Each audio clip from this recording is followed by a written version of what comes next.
Ben, merci. On va passer donc à une autre partie. C'est Manon donc qui va vous présenter les aspects de responsabilité des élus, c'est ça? C'est ça. Alors, comme Thomas, moi j'ai une présentation, je vais partager mon écran.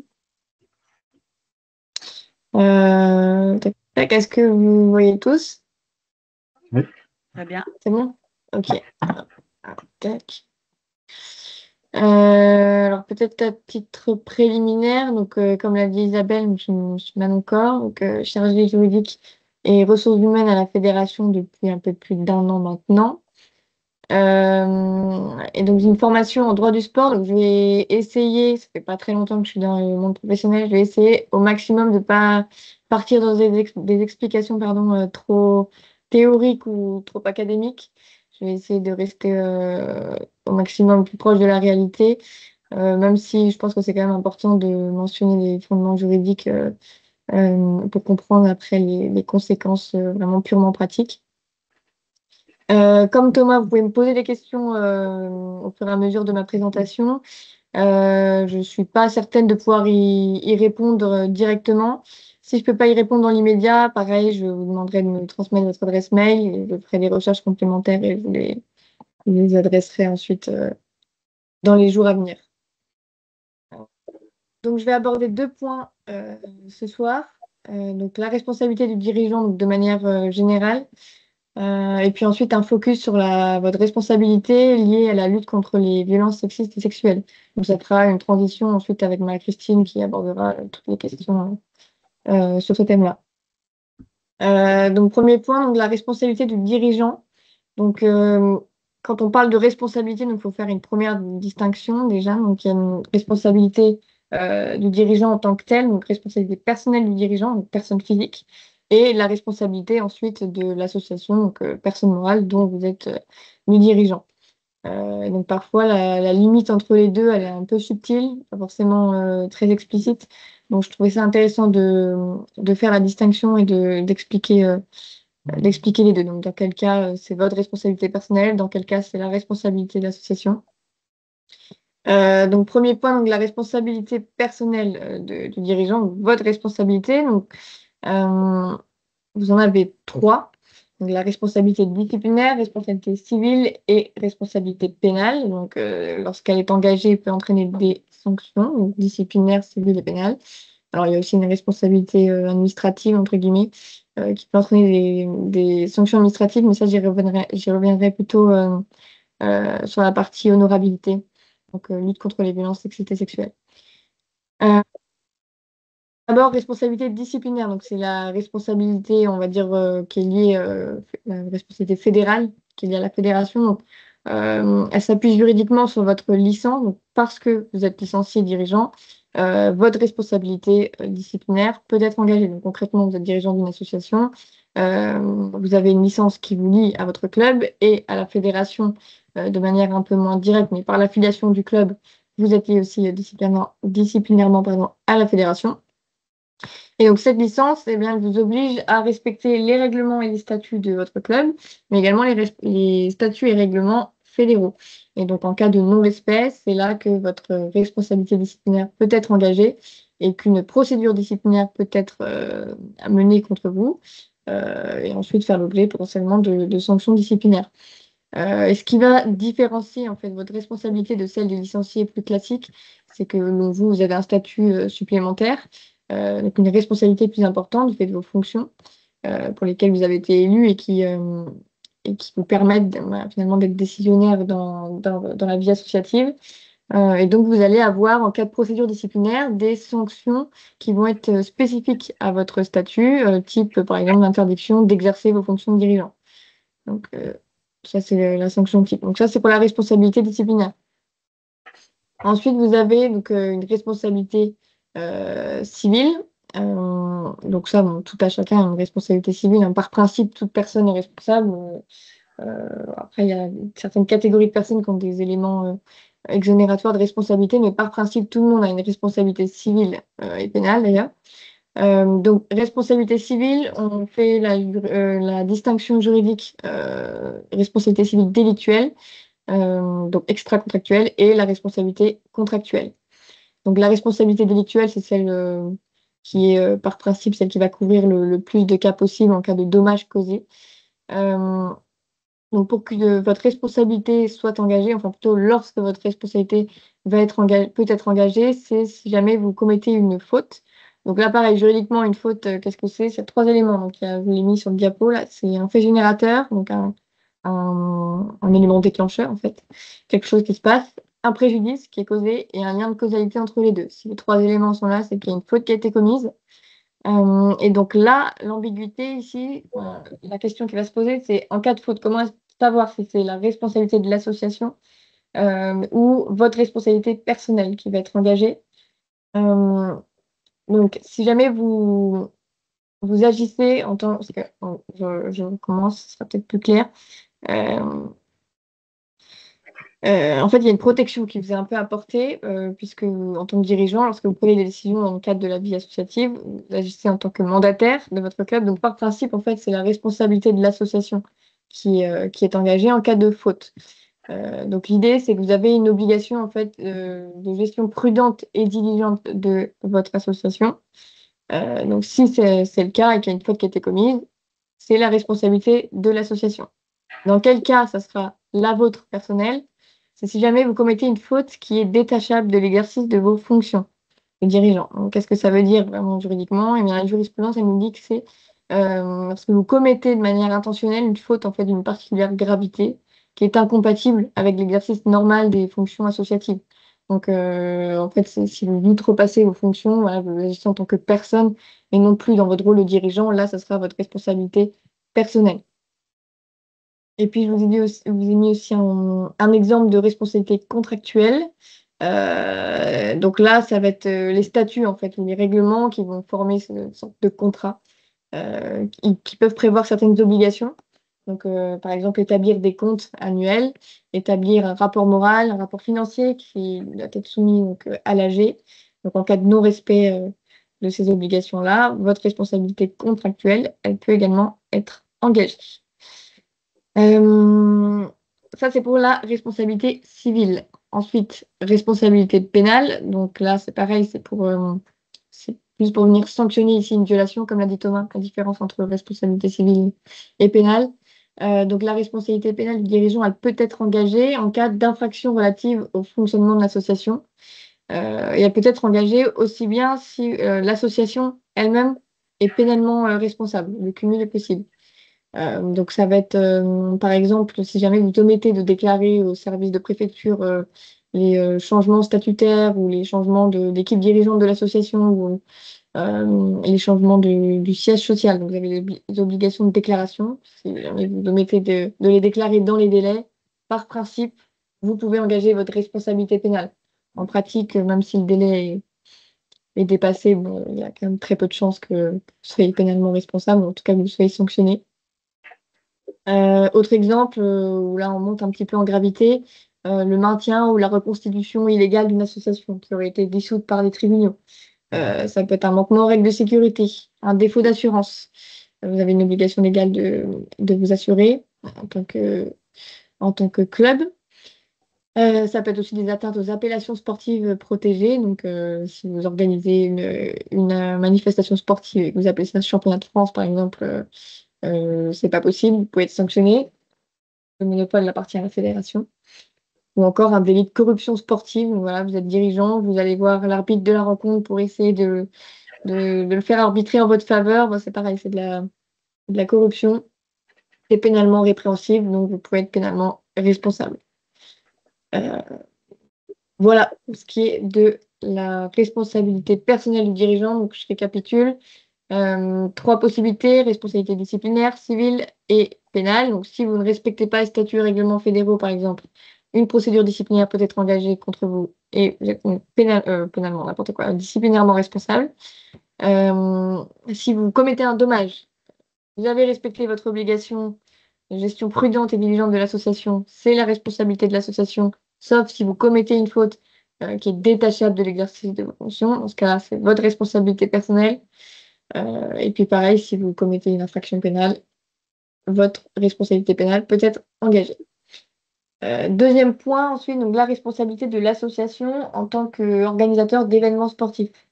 Donc là, quand je parle d'événements sportifs, c'est vraiment au sens large, c'est plutôt la pratique sportive. Donc ça va des entraînements du mercredi matin au stage, au tournoi organisé, aux compétitions, peu importe l'importance. C'est vraiment donc la responsabilité de l'association quand elle organise en fait la pratique sportive. Donc là, je vais rester sur la responsabilité civile. Donc pareil, même distinction juridique que tout à l'heure, responsabilité contractuelle et responsabilité délictuelle extra-contractuelle. Donc contractuelle, ce sera dans le cas où on est dans un cadre, dans le cadre d'un contrat qui est passé entre le club et la victime du dommage, et responsabilité délictuelle, donc c'est tous les autres cas. Donc responsabilité contractuelle, de quel contrat on peut parler? Ça peut être un contrat de travail entre le joueur et le club. Donc, par exemple, voilà, un club professionnel qui emploie des joueurs. Euh, il y a un dommage qui est causé aux joueurs. Et bien là, ça va être la responsabilité contractuelle du club. Ou alors, pareil, si le club organise une compétition sportive qui engage une billetterie, donc le club vend des billets d'entrée, bon, c'est pareil, il y a un contrat de vente qui est formé entre le spectateur, par exemple, et le club. Donc pareil, on sera dans le cadre de la responsabilité contractuelle. Quand bien même ça soit une invitation d'ailleurs, donc que le contrat soit à titre onéreux ou gracieux, peu importe. Dans ce cadre-là, le club, il a une obligation. Il a deux obligations, une obligation de sécurité et une obligation d'information. Euh, Tac, tac, tac. Donc l'obligation de sécurité, c'est l'obligation, le club organisateur a l'obligation d'assurer une pratique qui soit la plus sécurisée possible à l'égard de ses pratiquants et à l'égard des spectateurs également. L'obligation d'information, l'organisateur, il doit informer le pratiquant et les spectateurs des risques particuliers liés à l'activité. Donc là, s'il y a jamais il y a un dommage qui survient, on va raisonner en fait en termes de perte de chance, c'est-à-dire quel aurait été le comportement de la victime si elle avait été informée de tous les risques. Donc voilà, c'est l'indemnisation, elle se fera sur cette probabilité-là. Bon, après, l'obligation d'information, elle tient aussi comme limite des risques qui sont connus de tous. Donc on va pouvoir moduler cette obligation d'information en fonction aussi, par exemple, de l'âge du pratiquant, si c'est un enfant, si c'est un adulte, de son niveau de pratique, si c'est un débutant, un confirmé. Voilà, donc le club a ces deux obligations-là. Ce sont des obligations qui interviennent à la fois dans une pratique encadrée comme dans une pratique libre. Si par exemple le club laisse un créneau jeu libre à toutes les personnes, à tous ses licenciés. Pardon. Et ces deux obligations sont des obligations de moyens. C'est-à-dire que l'organisateur, donc le club, a l'obligation de mettre tout ce qui est en son possible pour assurer un maximum de sécurité et assurer une information qui soit la plus exhaustive possible, de sorte que si un dommage survient quand même, il est exonéré de sa responsabilité. Ça, c'est le principe. J'ai mis ça en vert. Donc évidemment, il y a des exceptions. Si jamais il y a une faute de l'organisateur, donc la victime arrive à prouver votre faute, donc ça peut être le non-respect justement de cette obligation de sécurité ou d'information. Et deuxième exception, c'est si jamais la victime au moment du dommage, elle est passive, donc elle est immobile. Dans ce cas-là, l'obligation se transforme non pas, donc c'est pas une obligation de moyens, elle se transforme en obligation de résultat. La différence juridiquement, c'est que votre responsabilité, donc celle du club, en fait, est automatiquement engagée. Donc pas besoin de prouver de faute.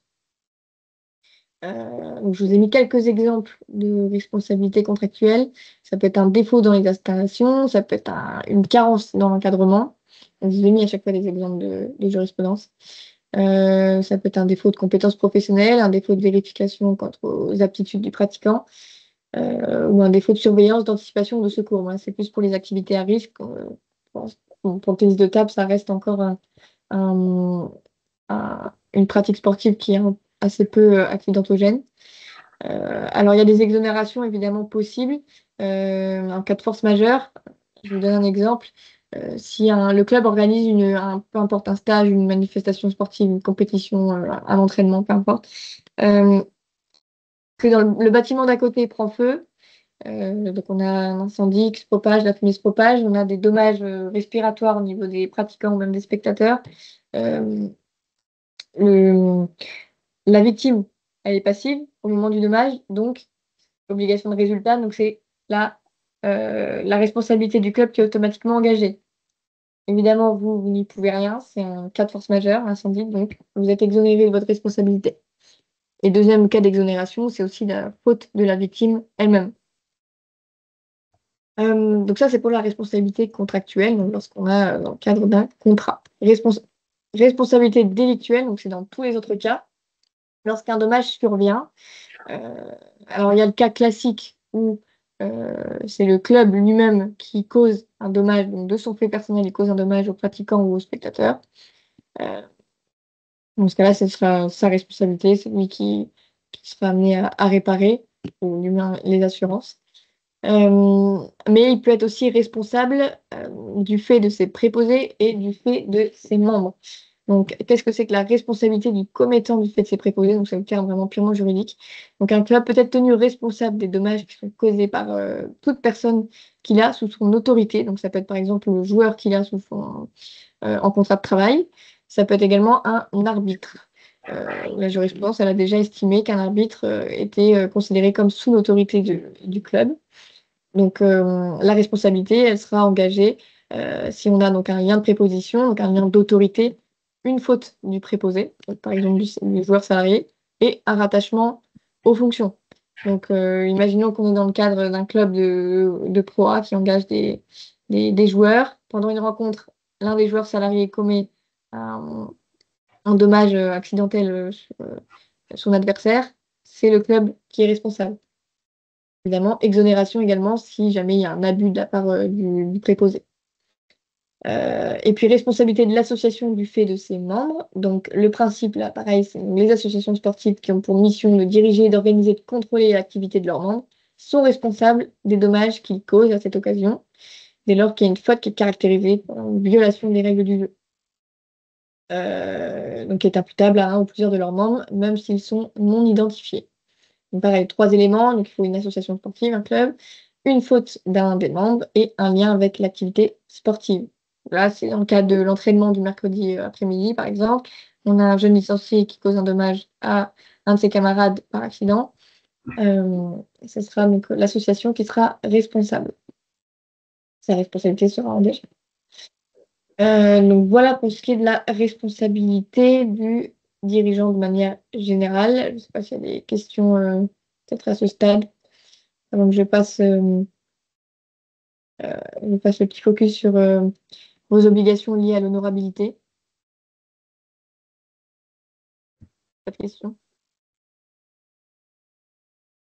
Alors, je continue. Oui, une question. Ouais. J'ai une question. Euh, Dans une compétition, un joueur s'énerve, jette sa raquette, la raquette rebondit dans la tête d'une petite fille. C'est ce qu'on m'a Mm. raconté. Euh, qui est le responsable en fait?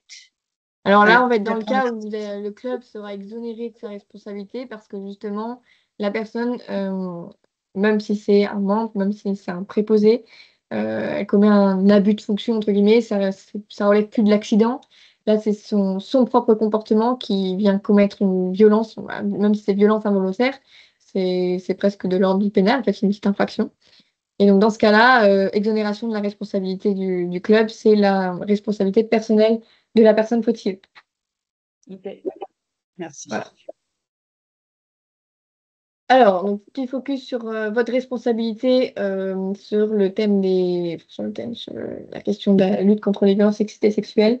Euh, Vous avez deux séries d'obligations légales. Première série d'obligations, c'est une obligation de respecter votre contrôle d'honorabilité et de vous assurer que les membres de votre club, qui sont soumis aussi à cette obligation d'honorabilité, se soumettent bien à ce contrôle.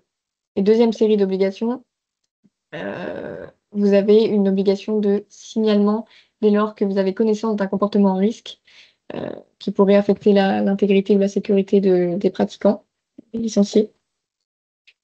Voilà, donc première obligation, donc c'est l'obligation d'honorabilité, donc votre obligation personnelle en tant que dirigeant et l'obligation de contrôler l'honorabilité des membres de votre club. Euh, Donc, comme vous le savez, hein, la lutte contre les violences sexistes et sexuelles dans le sport a conduit au développement du système d'information automatisé du contrôle d'honorabilité, donc ce qu'on appelle le SI honorabilité, pour certaines catégories de licenciés. J'y reviendrai tout à l'heure pour rappel.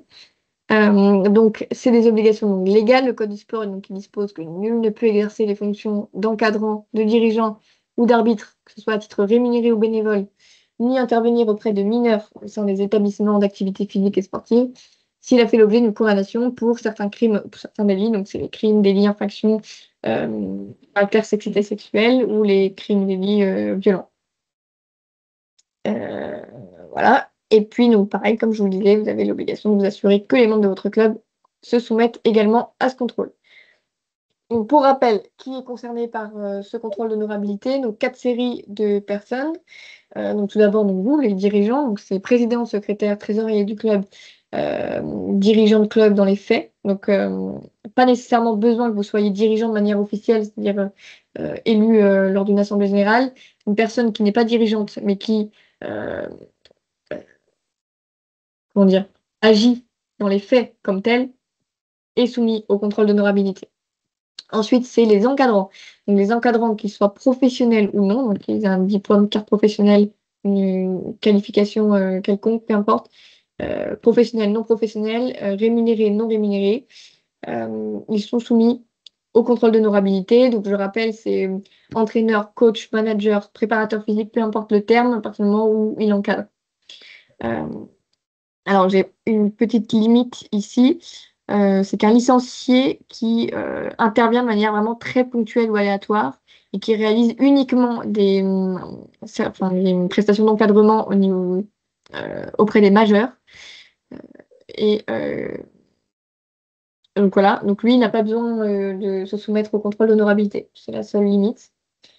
Ensuite, on a les arbitres et les juges d'arbitre. Donc là, c'est tous les grades sont concernés. Et les exploitants d'établissements d'activités physiques et sportives. Ces 4 catégories-là doivent se soumettre au contrôle d'honorabilité.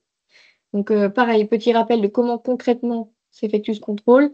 Donc, c'est un croisement de fichiers entre les données personnelles du licencié, le FIGES, donc, qui est une catégorie, on va dire, du casier judiciaire, sur lequel vous êtes inscrit si jamais vous avez commis ou si vous avez été mis en cause pour des faits, crimes, délits à caractère sexiste ou sexuel ou à caractère violent. Et puis un croisement aussi avec le bulletin numéro 2 du casier judiciaire. Donc, c'est un croisement entre tout ça qui est fait par le ministère des Sports. Euh, et si jamais donc, on a des retours positifs, donc le licencié, l'intéressé, enfin, la personne concernée est notifiée de son interdiction d'exercer telle ou telle fonction. Et la fédération, nous, on est également prévenu. Et donc, dans ce cas-là, une procédure disciplinaire va être engagée contre la personne concernée. Donc, l'instance nationale de discipline va être saisie, soit par le président de la fédération, soit par le président-présidente du comité d'éthique.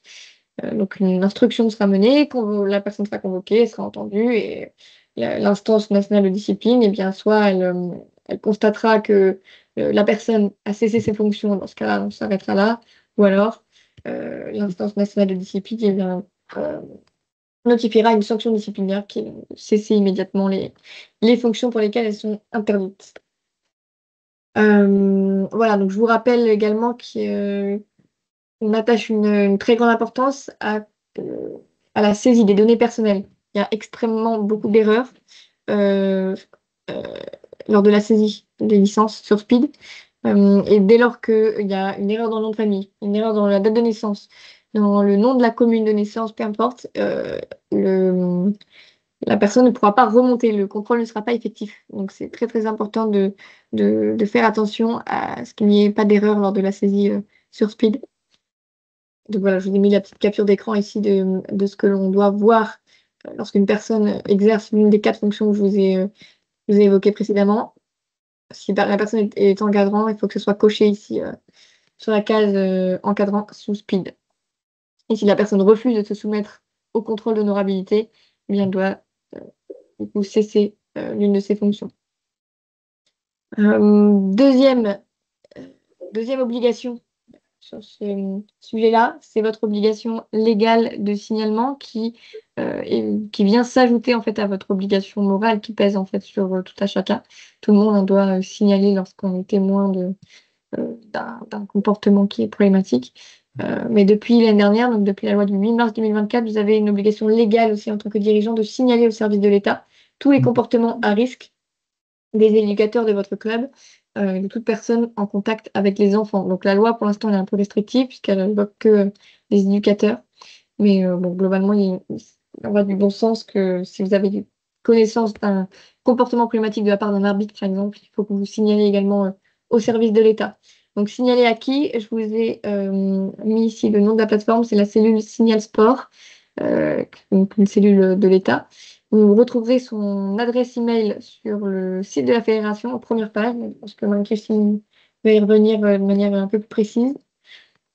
Donc voilà, vous avez cette obligation-là. Donc concrètement, votre responsabilité, vous, en tant que dirigeant, elle peut être engagée dans 3 situations. Lorsque vous représentez vous-même un danger pour la sécurité et la santé physique ou morale de vos pratiquants et que vous ne respectez pas donc, votre obligation d'honorabilité. Si jamais vous employez une personne qui ne respecte pas les conditions d'honorabilité ou si vous ne vous assurez pas du respect de l'obligation d'honorabilité par toutes les personnes qui sont soumises à cette obligation, ou lorsque vous ne signalez donc pas à l'administration euh, tous les comportements à risque. Donc, est-ce que ce à quoi vous vous exposez, c'est une interdiction d'exercer voire même à des sanctions pénales qui peuvent aller à 1 an d'emprisonnement et 15 000 € d'amende, il me semble, si ma mémoire est bonne. Je ne sais pas si je l'ai noté ici dans mes notes. Je crois que c'est ça. Voilà, donc j'arrive à bout de ma présentation. Je vous laisse me poser vos questions, si jamais. Oui, j'aurais bien une question, moi. Oui, Je ne sais pas si vous m'entendez, oui. oui, je vous entends. S'il y a une modification, par exemple, s'il y a eu un délit, et que la FFTT est au courant, ça remonte automatiquement aux ligues ou pas? Oui, en fait, lorsque nous, on est mis au courant, on lance une procédure disciplinaire. Et lorsque la personne est convoquée, il y a toujours systématiquement copie aux ligues, comités et clubs. Parce que là, actuellement, apparemment, il y a des modifications, parce que je parle pour un formateur d'arbitres, de juges arbitres. Et puis on leur demande tout un tas de dossiers sur leur contrat d'honorabilité et tout ça. Donc, normalement, s'il est connu en tant, enfin, si je veux dire, s'il n'y a pas de modification, il n'y a pas de raison qu'il soit interdit. Je sais pas si je me fais De bien. modification, c'est-à-dire?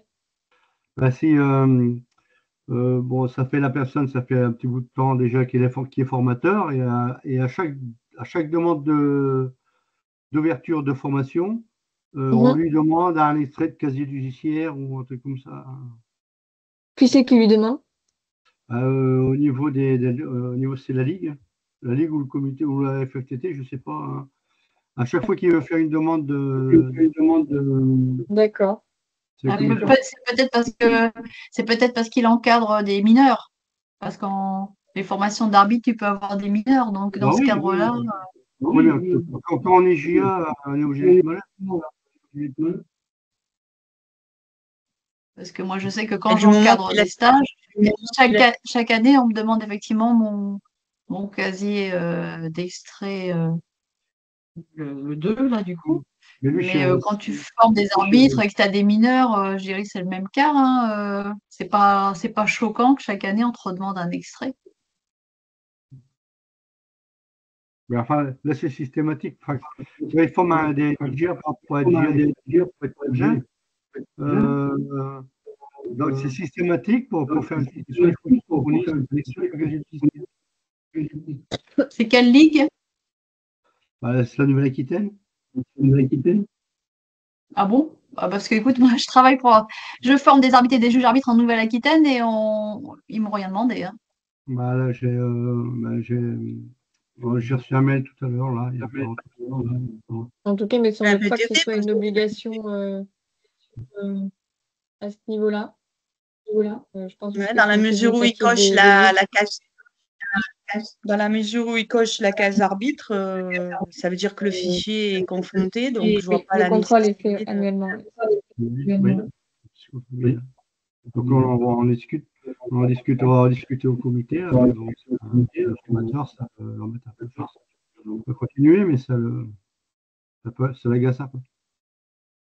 À chaque fois, je suis obligé de redonner un extrait de casier. Ouais, je pense que c'est une prise d'initiative de la Ligue, pour le coup. Oui, c'est moi. Ouais. D'accord, merci. Sauf si éventuellement il a coché, peut-être sans faire exprès, cette case refuse le contrôle d'honorabilité. Non, non, non. Ah bah, si Non. c'est le cas, il n'a même pas le droit de. Ouais. Si c'est le cas, il n'a pas le droit, oui. Non.